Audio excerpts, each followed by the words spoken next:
kualitas air, ya. Jadi sistem biologi, ya itu yang kita bahas, ya fisik, ya karena sel itu kebanyakan adalah air, ya 70% ya, minimal 70% air. Maka yang akan kita bahas adalah bagaimana air itu, ya istilahnya apa yang mempengaruhi sifat-sifat air dalam sistem biologis atau di biokimia fisik. Oke, kalau kita membahas air, artinya kita membahas juga materi-materi apa sih yang bisa larut dalam air, ya kan? Kalau dalam sistem sitoplasma itu air. Berarti apa yang bisa larut dalam sitoplasma itu? Berarti apa yang bisa larut dalam air. Jadi yang bisa menentukan kualitas air itu banyak hal. Misalkan temperatur atau suhu, ya. Atau zat yang terlarut, zat-zat padat yang terlarut, entah itu organik maupun anorganik. Lalu konsentrasi gas, contohnya oksigen, karbon dioksida, ya, yang terlarut dalam air. Yang organik misalkan tadi amonia, ada nitrit, ya. Kalau di sistem aquaculture, ya, sistem lingkungannya ikan misalkan, nah itu sangat dipengaruhi molekul-molekul organik, misalkan amonia, nitrit, ya, oksigen, dissolve oksigen juga, ya. Kalau kita biasanya terpengaruh di sekeliling kita nih, di sekitar kita terpengaruh dengan berapa banyak oksigen, tapi biasanya di atmosfer kan sudah fix ya, sekitar 20% ya oksigen, 20% udara itu adalah oksigen, kurang lebih seperti itu. Lalu alkalinitas, ya, berkaitan dengan pH air. Oke.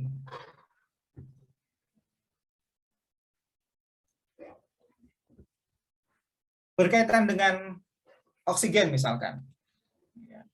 Berkaitan dengan oksigen. Jadi oksigen sebagai materi yang terlarut dalam air, karena dia bentuknya gas, ya, dia sangat rendah, ya. Dia sangat rendah kelarutannya dalam air. Tapi terlarut dalam air, tapi kelarutannya sangat rendah. Oke. Nah, ini jumlah oksigen yang terkandung dalam air bervariasi bergantung pada suhu dan salinitas. Ya. Maksudnya apa? Ternyata kalau kita cek oksigen yang terlarut pada air dingin, ini pada air dingin ya, air tawar ya.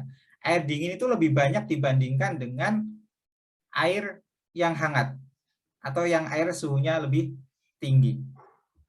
Ya, artinya kalau kita deteksi atau cek keberadaan oksigen yang ada di air dingin itu lebih banyak dibandingkan dengan yang di air panas. Kenapa? Tadi kelarutannya lebih kuat di air dingin dibandingkan dengan air panas. Ya.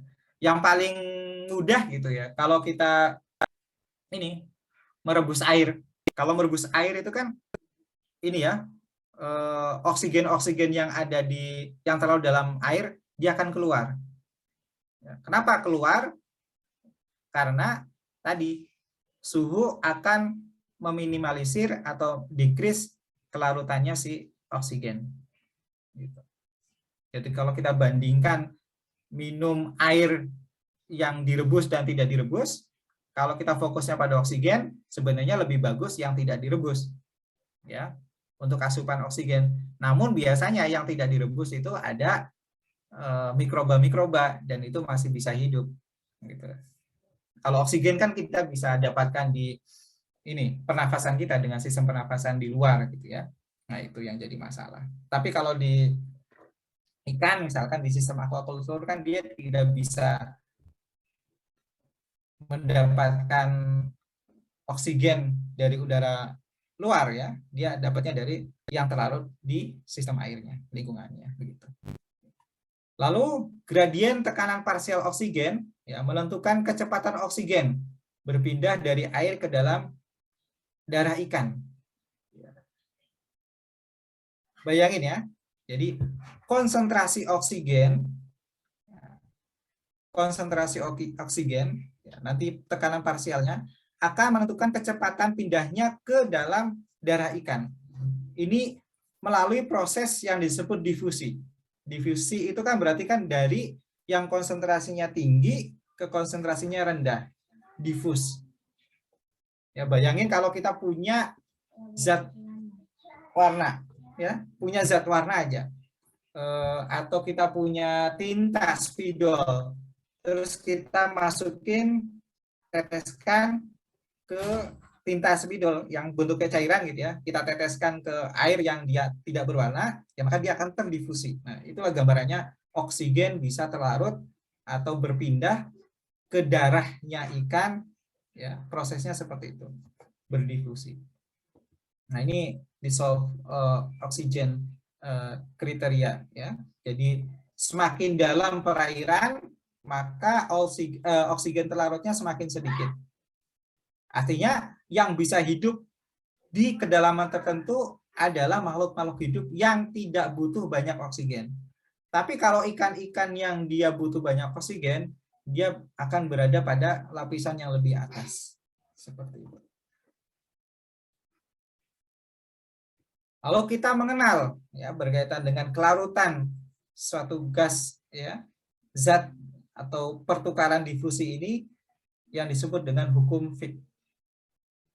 Hukum Fick menyatakan bahwa koefisien difusi ya dikalikan dengan perubahan konsentrasi dari suatu daerah ke daerah yang lain dibagi dengan jarak kedua daerah tersebut setara dengan laju alur negatif, laju alir negatifnya.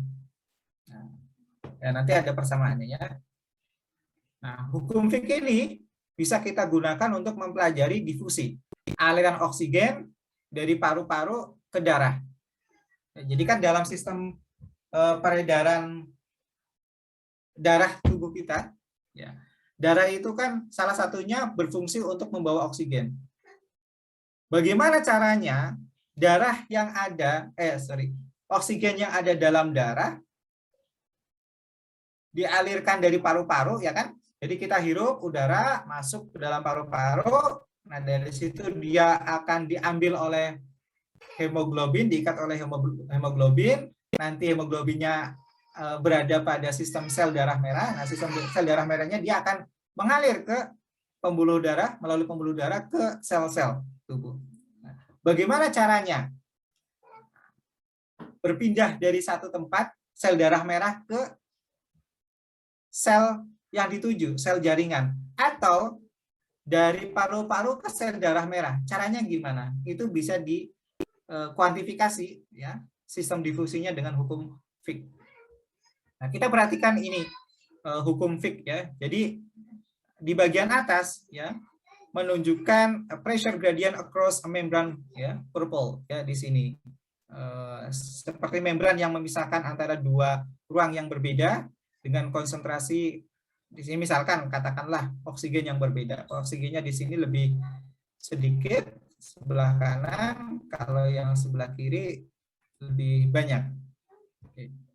Nah, kecepatan difusi melalui membran ini bisa kita tingkatkan dengan cara apa? Dengan cara satu ya, increasing the area. Ya. Memperluas area membrannya ini. Awalnya sedikit ya, sempit, lalu kita perluas. Bayangin ini 3 dimensi ya. 3 dimensi atau 2 dimensi kita kelihatan gitu ya. Ya, nanti yang sebelah kiri ini akan berdifusi ke sebelah kanan lebih cepat. Ya, rate-nya akan lebih cepat. Oke, itu yang pertama. Atau yang kedua, reducing the thickness. Ya. Membrannya kita perkecil sehingga halangan dari oksigen ya melewati membran ini lebih sedikit. Ya, lebih mudah. Oke. Atau ya, yang ketiga, increasing the molecular similarity of the gas to the membrane. Ya. Jadi kalau kita bisa meningkatkan kesamaan molekuler ya antara gas ini dengan sistem membrannya, ya kalau sistemnya apa ya sifatnya sama, ya kemungkinan dia akan masuk ke membran ini melalui membran lebih mudah. Tapi kalau sifat membrannya itu berbeda dengan sifat yang dialirkan ini, ya misalnya kayak gini, ini warnanya beda, berarti sifatnya beda, maka dia akan susah berpindah melalui membran. Tapi kalau sifatnya sama dengan membrannya, maka kemungkinan dia akan lebih mudah melalui membran itu dan berpindah ke ruangan yang lain atau ke sel yang lain. Atau yang terakhir, increasing the pressure gradient across the gradient. Ya, meningkatkan tekanannya. Jadi tingkatkan tekanan sehingga dia bisa lebih mudah masuk melalui membran. Ya. Nah, kalau kita kuantifikasi ya secara matematis, maka persamaan hukum Fick adalah koefisien difusi ya dikalikan dengan perubahan konsentrasi dari daerah satu ke daerah yang lainnya ya dibagi dengan jarak antar kedua daerah tersebut ya, dari thickness dari membrannya itu atau kan jarak dari kedua daerah itu. Nah, ini akan sebanding dengan negatif ya laju alirnya. Ya, seperti itu. Nah, tapi kita nggak ada hitung-hitungannya ya, tenang aja. Oke, contoh pemodelan hukum Fick ya. Contohnya adalah saat kita menghitung laju difusi oksigen di insang ya. Jadi coba kita bayangkan ya yang ada di akuarium atau yang ada di sungai atau ada yang di laut ikan-ikan itu bagaimana mereka bisa hidup? Ya, mereka kan harus melakukan respirasi. Kenapa? Karena membutuhkan oksigen.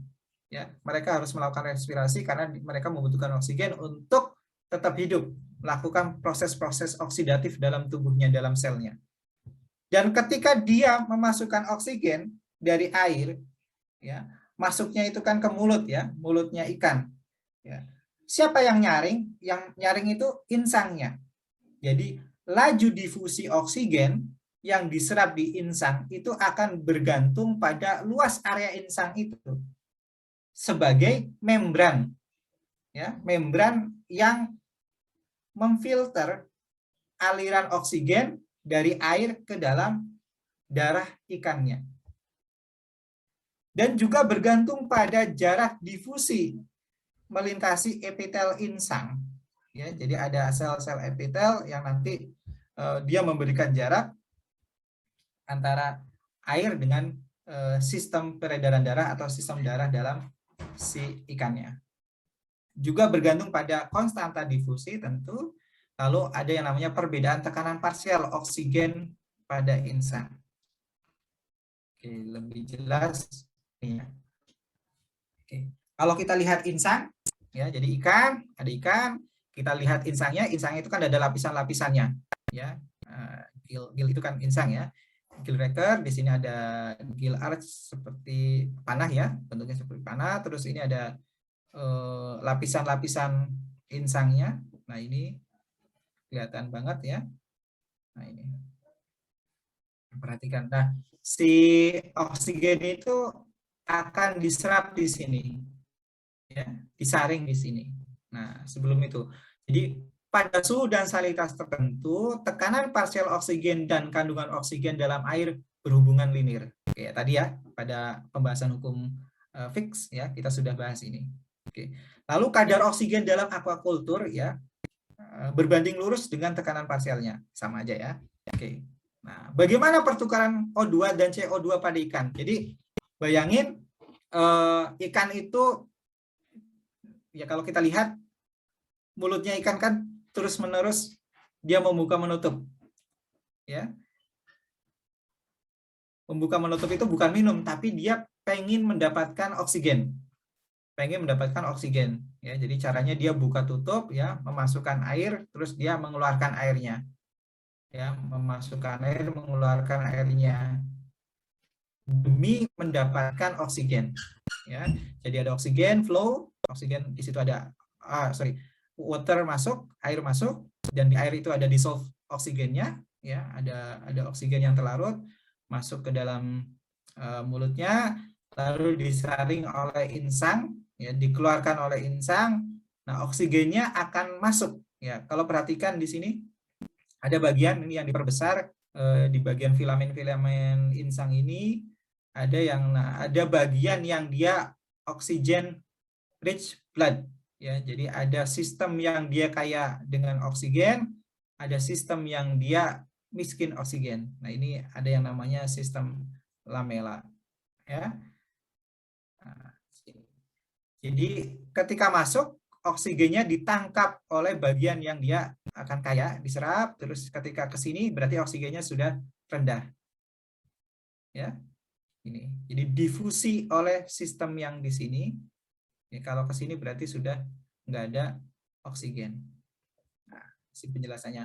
Ketika respirasi, ya, air yang masuk bertekanan, ya, mengalir ke mulut, ke dalam ruang insang pada setiap sisi kepala. Kan ada dua, ya, dua sisi. Oke. Insang yang tersusun dari lembaran-lembaran yang disebut lamela, ya, banyak mengandung pembuluh darah.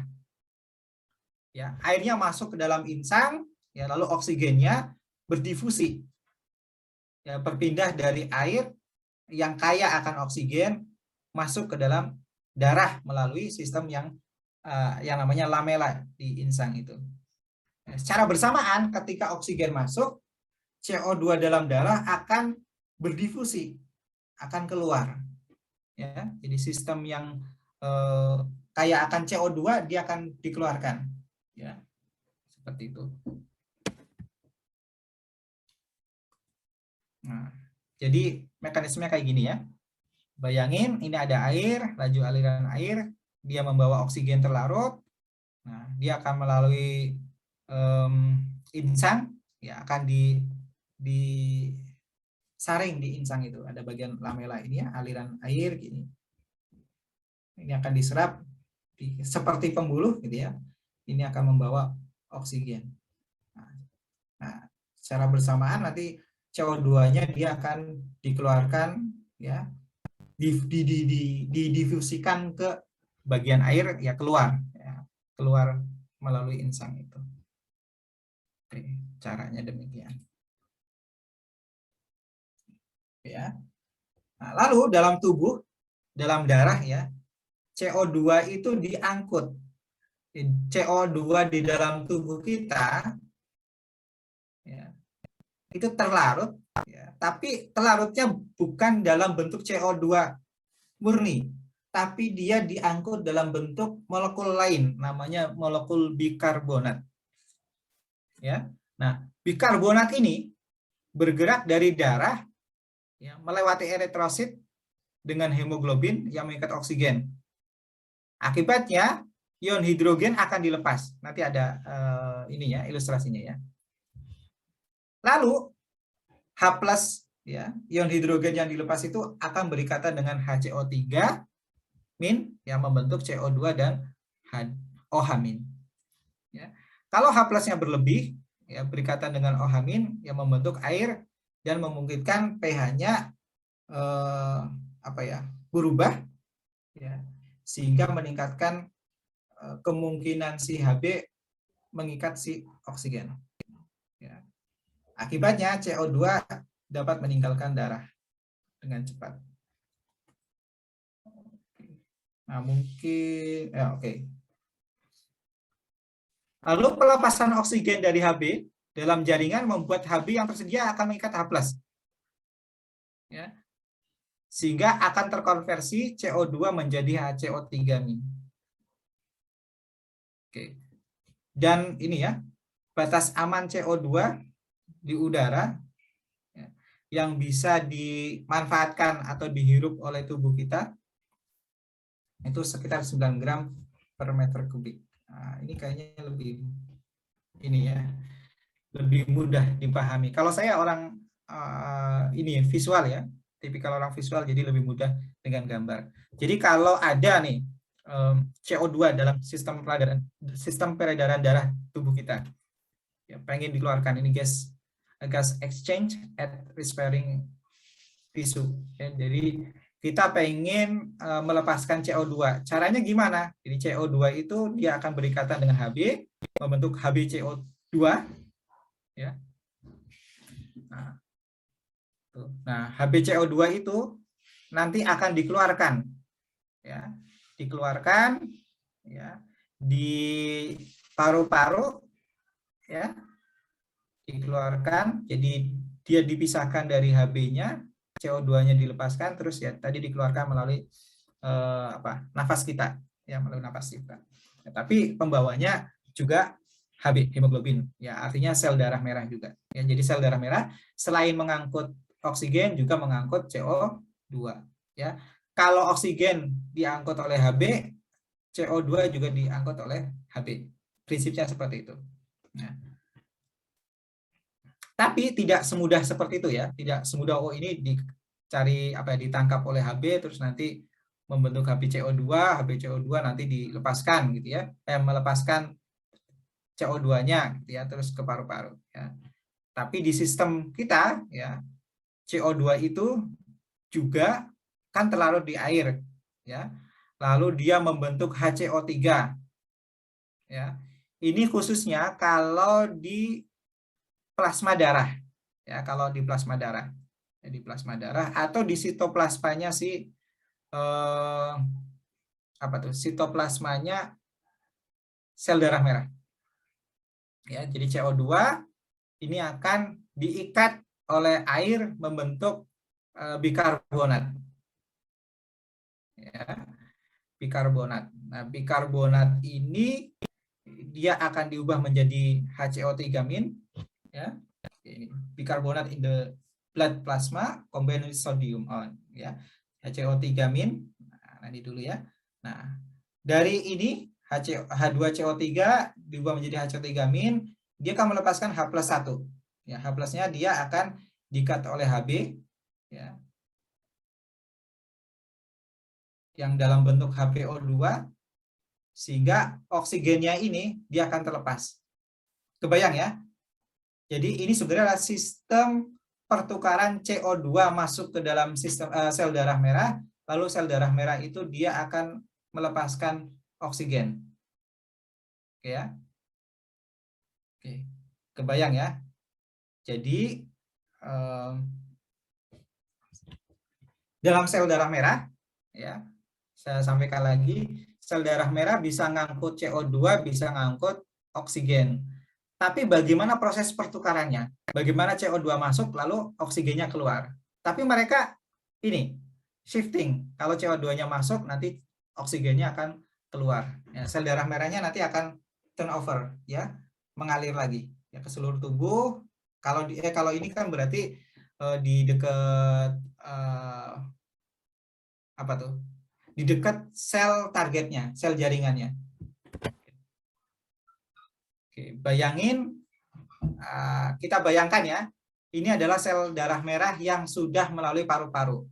Artinya yang dia kaya akan O2. Lalu sel darah merah ini akan mengalir ya melalui sistem pembuluh darah, peredaran darah tubuh ke jaringan. Misalkan ke kaki kita, ke ujung kaki, ke jempol kaki. Nah, di jempol kaki ini oksigennya mau dilepas. Ya, oksigennya mau dilepas. Caranya tukaran dengan CO2. Ya, di jempol kaki juga kan ada CO2, hasil respirasi. Ya. Hasil respirasi seluler di sel-sel yang ada di jempol kaki. Ya. Oksigen CO2-nya masuk, ya, terdissolve atau bereaksi dengan H2O, membentuk bikarbonat, lalu dilepaskanlah HCO3- dan H+. Nah, H+ ini akan memisahkan HPO2, ya, memisahkan oksigen yang ada di dalam sel darah merah. Terpisahkan, terus dia masuk ke dalam sel yang ada di jempol kaki. Ya, seperti itu. Kebayang ya? Tapi ada kompensasinya. Ya, ada kompensasinya. Nah, the bicarbonate in the blood plasma combine with sodium to form sodium bicarbonate which travels to the lung. Ya, jadi ketika sudah terbentuk ya HCO3- ya, dia akan membentuk Na+, ya, membentuk Na+, tidak membentuk Na+, tapi dia berikatan dengan Na+, sorry ya, berikatan dengan Na+, jadi NaHCO3. Nah, kalau sudah NaHCO3 ini, ya, dia akan travel to the lungs, ya, dia akan kalau dari jempol kaki ini ya, dari jempol kaki nanti akan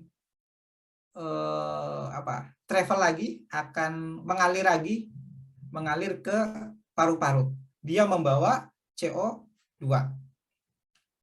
Ya, membawa CO2. Seperti itu sistemnya. Lalu CO2 yang ada di sel darah merah ini akan dikeluarkan. Ya, caranya dengan apa kebalikannya? Tadi ya, HCO3- ya. Dia akan bereaksi dengan H+, ya. Reaksi dengan H+. H+-nya dari mana? Dari pelepasan oksigen. Ya. Jadi dia pengen mengeluarkan CO2, dia harus memasukkan oksigennya lagi. Oksigennya masuk, berarti H+-nya keluar, H+-nya akan berikatan dengan HCO3, ya, membentuk H2CO3, lalu dia akan melepaskan CO2, ya. Ini ke paru-paru. Terus dikeluarkan melalui sistem pernafasan kita. Terus kita bahas saturasi, ya, saturasi oksigen. Jadi kalau kita menggunakan oximeter, ya, kalian mungkin ada yang punya oximeter ya. Kalau punya lebih bagus karena mendeteksi kalau dalam kondisi sekarang kita nggak tahu ya kita terkena virus atau enggak ya. Padahal virus itu salah satunya adalah gejalanya bisa terlihat dari saturasi ya. Kalau saturasinya buruk ya bisa jadi ada masalah ya, gitu. Oke, jadi mengukurnya dengan apa? Dengan oximeter kan. Ya, jadi saturasi oksigen itu artinya kita mengukur kandungan ya secara relatif kandungan oksigen yang dibawa atau dilarutkan dalam media tertentu. Jadi kalau kita fokusnya di sini adalah darah ya berarti yang terlalu dalam darah. Ya, spesifiknya yang ada di kandungan oksigen yang ada di Hb atau di sel darah merah yang dikatakan oleh Hb atau sel darah merah. Misalkan ya dalam tubuh manusia ada satu molekul Hb, satu molekul hemoglobin itu dia bisa mengikat oksigen sebanyak 4. Artinya kalau kita di sini ya ada 100 molekul Hb, maka akan secara teori ya 100 molekul Hb itu akan mengikat 400 molekul oksigen. Namun kenyataannya ya untuk 100 molekul Hb itu bisa jadi oksigen yang dibawa itu kurang. Nah, itulah yang disebut sebagai saturasi. Ya. Berapa kandungan oksigen yang bisa dibawa oleh sistem di situ, yang dibawa oleh hemoglobin di situ. Misalkan ada yang dibawa cuma 380 molekul oksigen. Artinya saturasi oksigennya adalah yang bisa dibawa secara realnya dibagi dengan secara teori dia kemampuannya bisa membawa berapa dikalikan 100%. Ya. Hasilnya adalah 95%. Nah, jadi ukuran ini disebut SpO2. Jadi kalau kalian punya oximeter di sini yang saya sedang bawa oximeter hampir tiap hari ngecek ya. Oke, oximeter kandungannya seperti apa, ya, saturasi oksigennya kita bisa lihat. Ini contohnya ya. Jadi kalau kita punya oximeter ini, jadi kita dimasukkan. Nah di oximeter ini ada sistem ini ya, sensor. Ya sensornya menggunakan cahaya merah, ya red light dan infrared. Ya, red light dan infrared. Ya, cahaya merah dan cahaya inframerah. Oke, kalau red light ya ini deoxyhemoglobin absorb greater amount of red light. Ya, jadi cahaya kalau dia kondisinya kurang oksigen atau di pembuluh venanya gitu ya, maka dia akan menyerap cahaya merah lebih banyak. Siapa yang mau menyerap cahaya inframerah lebih banyak? Yaitu yang mengandung banyak oksigen. Ya. Jadi kalau hemoglobinnya banyak mengandung oksigen, artinya dia banyak menyerap cahaya inframerah. Lalu dihitung aja. Ya, kalau di sensor itu kan misalkan di sensor itu dia akan memberikan 100 infrared light gitu. Lalu ternyata yang bisa diterima di receiver ini ya, misalkan 20, ya, berarti ada 80 yang terserap oleh si hemoglobin, gitu ya. Berarti saturasinya 80. Berarti yang ada di situ 80. Nah, 80 nanti di apa konversikan lagi dengan tadi kemampuan ini ya, hemoglobin menangkap keseluruhannya berapa. Nah, kayak gitu. Jadi dari beberapa data biasanya dimodelkan ya dengan angka-angka ya, dengan model tertentu, lalu dikonversikan ya dengan sistem yang ada di digitalisasi, muncul angka tertentu kayak gitu. Jadi kalau sinyalnya seperti ini, nanti berarti kandungan oksigennya seperti ini. Ya. Nah, biasanya untuk saturasi oksigen kita bacanya kalau lebih dari 95 masih aman. Ya. Pagi ini saya cek ya, saturasinya 99%. Alhamdulillah berarti masih normal. Tapi ketika sudah di bawah 95 ya, itu kita perlu ini ya, latihan entah memperbanyak pergerakan dan lain sebagainya. Oke ya, kalau kurang dari 90 ya, itu sudah hati-hati. Ada yang namanya hypoxemic ya. Jadi kadar oksigen di darahnya kurang ya, sedang hipo ya. Kalau 85 sampai 90% ya. Ini ada yang dalam kondisi darurat ya. Kalau kurang dari 75 ya hati-hati juga ya. Biasanya kalau untuk kasus-kasus SARS-CoV-2 ya udah di bawah 90% itu sudah hati-hati ya. Tapi ada juga ya kasus yang bisa bertahan di 80%. Ya ada teman itu yang kena COVID-19 ya. Dia bilang saturasinya 80%. Jadi nafasnya juga agak susah ya, tersengal-sengal. Kenapa dia tersengal-sengal? Karena dia kekurangan oksigen, jadi memacu jantungnya itu untuk lebih cepat untuk ayo masukin oksigen lebih banyak gitu ya ke paru-parunya kayak gitu. Di paru-parunya juga ya kalau kena ya berarti ya bermasalah ya. Jadi kalau terinfeksi ke paru-parunya rusak gitu ya, berarti kapasitas untuk mendapatkan oksigennya juga lebih sedikit.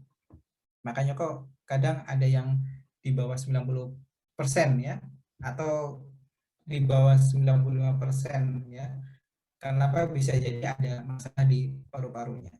Bisa nggak diperbaiki sel-sel paru-paru itu? Bisa. Ya. Tapi kalau sudah sirosis, ya sudah mati agak susah. Jadi long term, ya kadang kita bilang apa? Salah satunya gejala long COVID itu ya. Jadi karena ada kerusakan fisik yang terjadi gara-gara infeksi virus. Oke, nah ini tambahan aja ya tadi yang oximeter. Nah, kalau kondisi kekurangan oksigen kita sebut hipoksia, ya penurunan oksigen, ya ini ya penurunan oksigen atau hipoksia adalah fenomena yang terjadi di lingkungan perairan. Ini contohnya di perairan hipoksia. Di sekitar kita juga bisa ya. Kenapa? Karena oksigen telarutnya berkurang, entah dalam sistem aquaculture atau perairan atau kalau di udara bebas ini jarang ya, jarang. Kalau di plasma mungkin ada hipoksia. Jadi yang terserap di plasma darah itu berkurang. Ya mungkin karena ada HB yang rusak atau HB-nya kurang atau tadi ada sistem di paru-parunya yang dia tidak bisa menangkap atau bekerja dengan baik. Oksigen terlarut atau dissolved oksigen, ya DO, ya, biasanya dinyatakan dengan presentasi oksigen yang akan larut dalam air pada suhu dan salinitas tertentu. Artinya ketika kita mengukur oksigen terlarut, biasanya akan dipertimbangkan tuh suhunya berapa, ya pH-nya berapa. Jadi dulu zamannya saya, ya dulu angkatan 41 ada praktikum kimia fisik. Itu menghitung COD dan BOD, ya COD dan BOD. Nah, itu kan oksigen terlarut ya atau chemical organik yang terlarut. Oke. Oke, lalu ada yang namanya anoksik, ya sistem dengan konsentrasi oksigen terlarut sangat rendah, itu sekitar 1 sampai 30%. Ya. Oke. Ada yang namanya hipoksia. Oke. Dan kebanyakan ikan ya tidak bisa hidup di bawah 30%. Jadi yang bisa hidup ya hanya molekul-molekul yang membutuhkan oksigen sangat sedikit. Oke. Bagaimana kalau kondisi hipoksia? Jadi respon ikan itu ada dua. Yang pertama adalah dia mempercepat aliran darahnya dengan cara apa? Dengan cara membuka lamela di bagian insangnya sehingga meningkatkan efektivitas area pernafasan. Ya. Jadi kalau dia kekurangan oksigen, maka dia akan mempercepat aliran darah ke bagian insangnya, khususnya lamela, ya, sehingga oksigen yang ditangkap lebih banyak. Turnover-nya, ya, oksigen dan CO2 dia lebih banyak. Ya, atau memasukkan oksigennya lebih banyak gitu. Lalu konsentrasi sel darah merahnya harus ditingkatkan. Kenapa? Kalau konsentrasi sel darah merah ditingkatkan, berarti kemungkinan Hb-nya juga meningkat. Ya. Jadi volume oksigen atau volume udara yang ditarik atau diikat itu lebih tinggi. Nah, ini untuk meningkatkan kapasitas membawa oksigen dari darah persatuan volume dengan mengurangi volume plasma darah. Jadi semakin banyak sel darah merah, berarti plasma darahnya lebih sedikit. Ya, caranya dengan meningkatkan laju aliran urin.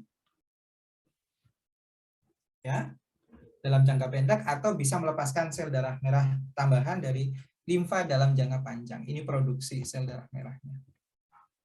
Jadi tubuh kita ini sedang menghasilkan ya. Tubuh ikan sudah begitu rapi didesain ya untuk merespon kalau dalam kondisi hipoksia apa yang dia akan lakukan. Atau dia misalkan dia dalam kutip tersesat di kedalaman tertentu gitu ya, yang kondisi oksigennya lebih rendah, maka yang dilakukan ikan tersebut adalah dia akan mempercepat aliran darahnya atau dia akan meningkatkan atau memproduksi sel darah merah lebih banyak untuk meningkatkan kapasitas pembawaan oksigen. Oke. Nah, batas minimum oksigen ya yang terlarut bagi kehidupan air. Nah, air tawar, ya, kalau di daerah dingin, dia kurang lebih 6 mg per liter, atau 70% saturasi. Kalau di daerah yang lebih panas, sekitar 80% saturasi. Ya. Nah, kalau ikan laut berbeda lagi. Ya, ini 75%. Nah, ini ya, di luar ini. Ya, sebenarnya kalau ikan air laut aja, untuk mendapatkan oksigen itu tidak semudah ikan air tawar. Kenapa? Karena di air laut ada molekul-molekul organik lain, misalkan garam. Ya, jangan sampai garamnya ikutan masuk ke dalam ikan. Nah, ini kan jadi tantangan tersendiri. Jadi ada sistem dalam ikan itu yang dia hanya memasukkan oksigen, tapi tidak memasukkan partikel-partikel yang lain. Ya, istilahnya biasanya anekdotnya atau bercandanya kita, ikan ya yang di laut itu hidup tapi dia tidak ikutan asin kan kalau kita konsumsi. Nah, seperti itu. Jadi dia bisa hidup dalam kondisi salinitas yang tinggi tapi dia tidak ikut asin ya. Berarti ada sistem atau mekanisme dalam tubuhnya yang dia khusus untuk mencegah NaCl itu masuk ke dalam tubuhnya atau sistem darahnya. Nah, ini range of tolerance ya for dissolved oxygen in fish ya. Jadi kalau kurang ini ya di bawah 5 ppm ya, dia nggak akan bisa ya hidup.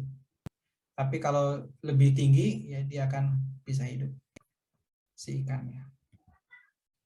Lalu bagaimana dengan manusia? Manusia juga bisa mengalami hipoksia ya ketika kondisi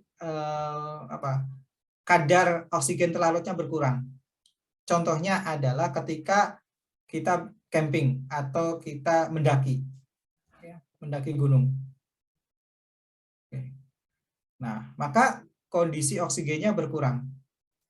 Atau kita berada pada sistem ruangan tertutup tanpa sirkulasi udara. Ya. Atau kita berada pada lingkungan yang di udara tersebut tidak hanya oksigen, tapi molekul-molekul yang lain, ya, gas-gas yang lain, apalagi ada asap rokok, gitu kan ya, maka juga akan terpengaruhi.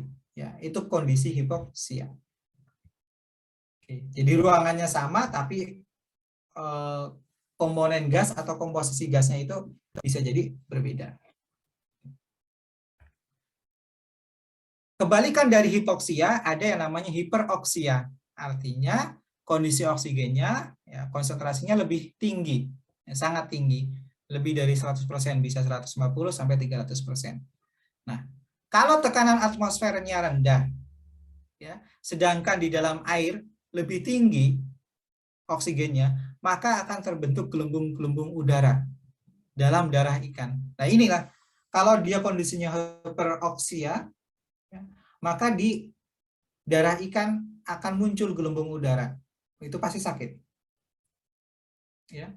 Jadi gelembung itu, ya, kalau menyusup di sirip ikan, ya, dia akan terjadi nekrosis. Lalu bisa juga terjadi kematian, ya, apabila terjadi penyumbatan pada pembuluh arterinya. Oke, nah, ya, jadi hiperoksia juga tidak menguntungkan bagi ikan. Oke, lalu yang selanjutnya adalah hukum Pascal. Nanti, ya, hukum Pascal. Jadi tekanan, kalau hukum Pascal kan tekanan itu ditentukan dari gaya atau tenaga per luas area. Ya, ini di fisika banget ya. Jadi semakin tinggi gaya atau tenaga, semakin besar tenaga yang bekerja pada suatu area, maka semakin tinggi tekanan di daerah tersebut. Ya. Untuk mengukur tekanan ini disebut barometer. Ya. Bar itu tekanan. Ya, hukum Pascalnya, ya, menurut satuan internasional, ya, Pascal itu sama dengan 1 Newton per meter persegi. Nah, ini. Lanjut ke sirkulasi darah. Wait, sudah jam berapa? 9.24. Sirkulasi darah. Ya. Jantung kan fungsinya untuk memompa, ya, memompa darah. Ya. Bisa mengalirkan oksigen, ya, yang dibawa oleh sel darah merah, atau dia kalau di pembuluh vena berarti dia ngangkut CO2, ya, kayak CO2. Oke. Vena dan arteri, vena berarti pembawa CO2, arteri pembawa oksigen, ya, bersifat elastik, ya, artinya nggak kaku.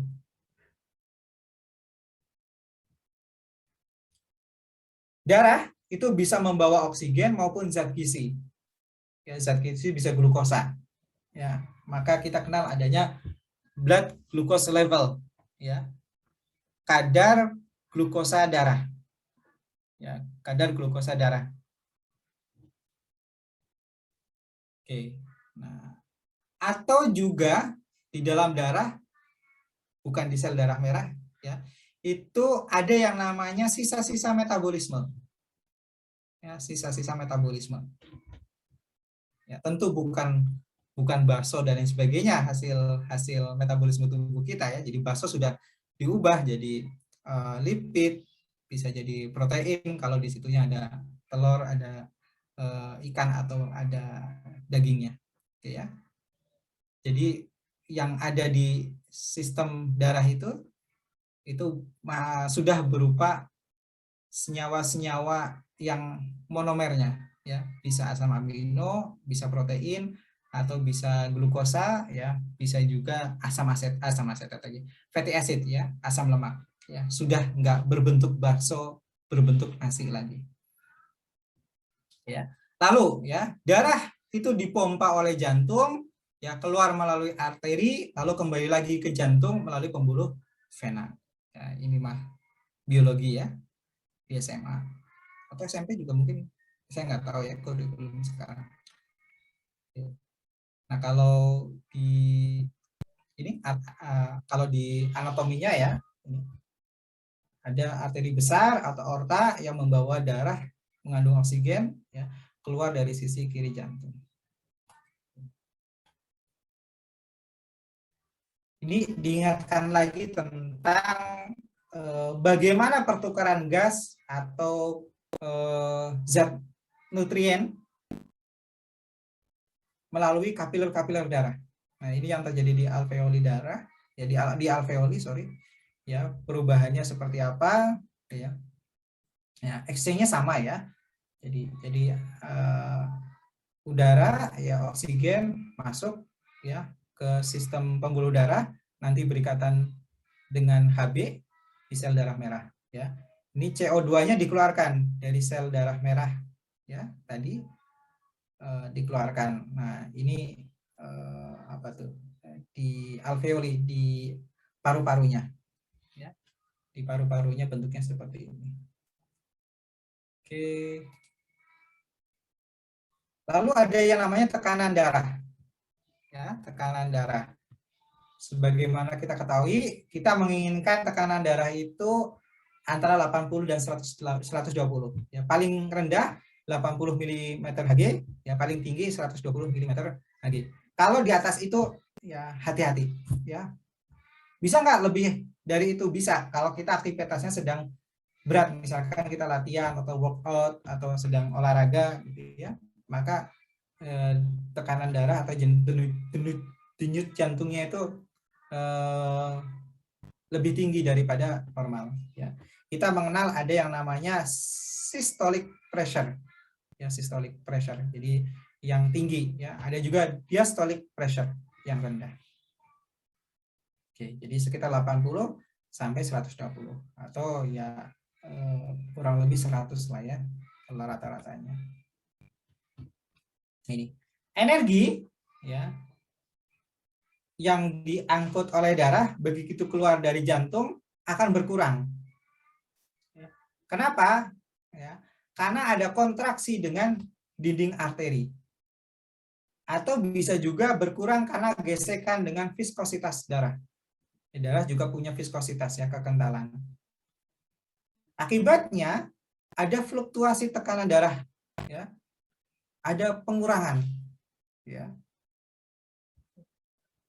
Begitu lari dari jantung atau dipompa dari jantung ya, energinya kan berkurang ya, darahnya mengalir apalagi dari jantung nanti ke ujung kuku, misalkan kukunya kuku tangan atau kuku ujung kuku nggak ada ya, di ujung jempol ya, jempol kaki atau jempol tangan gitu yang masih bisa dilalui darah. Nah di situ kalau sudah masuk ke pembuluh kapiler itu bisa-bisa tekanannya sudah 0 ya, jadi yang bisa mengalirkan itu hanya apa namanya gerakan otot ya, dibantu dengan gerakan otot. Jadi ini menggambarkan, jadi kalau dari pompa jantung itu energinya masih tinggi ya, terus sampai ke pembuluh darah yang paling ujung di bagian tubuh kita itu tekanannya sudah berkurang. Nah, ini ya, tekanan darah orang dewasa normal dalam keadaan istirahat atau posisi berbaring ya. Untuk sistoliknya 120, untuk diastolik 80 atau biasanya ditulis 120 per 80 mm Hg. Ya. Dan ini sangat bervariasi ya. Kalau kita cek, saya juga biasanya kalau di rumah yang ngecek untuk anak-anak juga ya, dicek dengan tensinya gitu ya. Itu biasanya lebih rendah ya untuk anak-anak ya dibandingkan dengan dewasa. Kalau dewasa kita mungkin 100-an ya, 100-an. Bisa 108 per 80 gitu. Oke, dan juga jenis kelamin juga akan mempengaruhi. Nanti bisa cek ya. Kalian bisa cari-cari faktor-faktor yang mempengaruhi tekanan darah. Ya. Seperti itu. Mungkin itu yang bisa saya sampaikan. Silakan kalau ada yang ditanyakan.